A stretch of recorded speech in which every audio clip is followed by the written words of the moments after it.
talk, which usually doesn't. Well, we wanted to include everyone because it's a company. It's a company. Robin Millen, When TV, Speed. Nice to see you. Hi, Robin.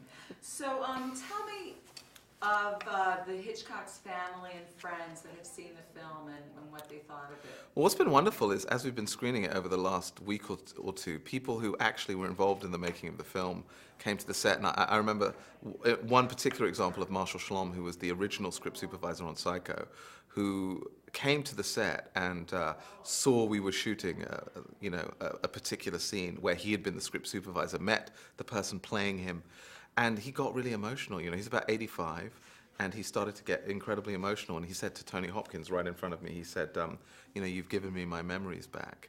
And it was just such a touching moment when someone real from the world that we were depicting came into that world, and it took them back, and it was a sort of extraordinary moment. And that's been happening consistently. People coming up from screenings saying, "I was Hitch's first AD on such a film. I worked on sound on this film," and they bring up their photos of themselves with Hitchcock.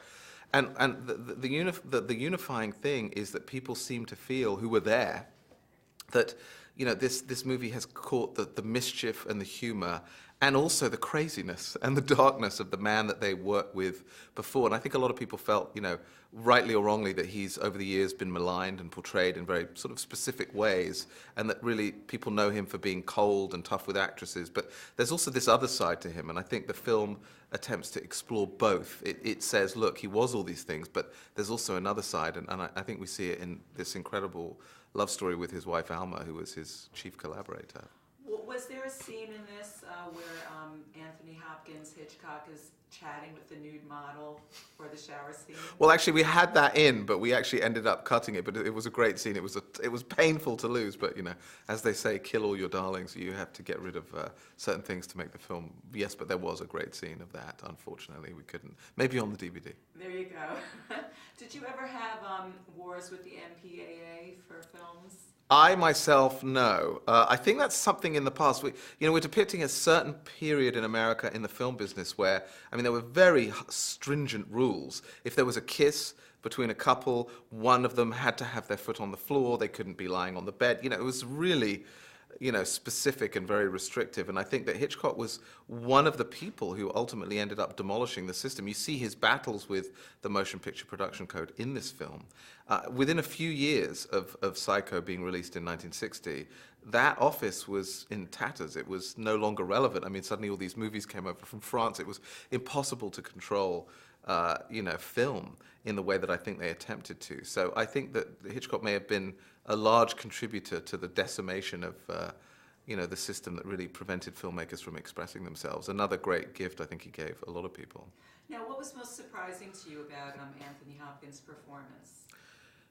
Just the way Anthony Hopkins performs characters, the way he goes into it. There's a sort of magic to him, this mystery. He just suddenly becomes the man. And it's, Tony's known for underplaying. He has this tremendous sense of restraint about the performance, but you feel this tremendous kind of eruption of emotion that's just underneath the surface. And I think it's just watching him when I would call action and he would become the character, and suddenly it's Anthony Hopkins playing Alfred Hitchcock, and then I would call cut and then Tony's back, and it was just a very odd thing to sort of watch as a director, also as an audience member who loved this movie and wanted to make it for an audience in the way that Hitchcock, we hoped, wanted to make his films. I know that Alfred Hitchcock in real life was a practical joker, so yes. Did Tony Hopkins sort of do that? Hopkins is also a ridiculous practical joker. So he would say to me in the morning, "Is there anyone new today?"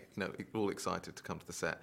So he took great delight in if there was a producer or someone visiting or an actor or a friend, he would sort of make sure that he wasn't seen when they came on, so long as we weren't shooting, usually during a lunch break. And then he would take great delight in tiptoeing up to people and then whispering in their ear, "Good evening," and tapping them. And literally, I saw like 3 people just jump in the air. And then they turn around and they see Hopkins as Hitchcock and they freak out. It was a really entertaining set. That was the film that we were making, and it was tremendously fun. And I would say that Tony was the chief architect of most of the fun. But Mirren had her moments too. She was pretty funny too. So. Thanks. To be continued with that question. Yeah. Thank you. Thank you so much.